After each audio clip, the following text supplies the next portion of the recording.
মামা দেখ দেখ, মামা আরাবিয়ান ব্লগার মনে হয়। ও মানে অনেক বড় ব্লগার, আরাবিয়ান ব্লগার মামা। ওর ভিডিওর ভিতরে যাই আমরা ঢুকে যাই, আমরা ভাইরাল হয়ে যাবো, বুঝছো? আর কয়টা ছবি তুলে নিবো ভাইরা, তার কথা আরাবিয়ান ব্লগারের লগে ইয়া করছি। আয় আয় ওই ভাই মামা, আমি ভাইরাল হয়ে তুই কয়টা ছবি তুলে দে যা। মামা তোর ঠিক করা হয়েছে, তুই এদিকে আমি কয়টা ছবি তুলে নিস।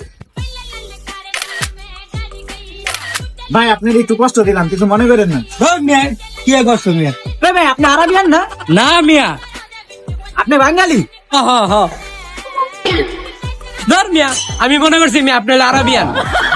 ঘাড়ে লিখতে মিয়া মনে করছিলাম মিয়া আপনি আরাবিয়ান, মিয়া ব্লগ করানোর লেগে আইছিলাম যাতে ভাইরাল হয়ে যেতে পারি।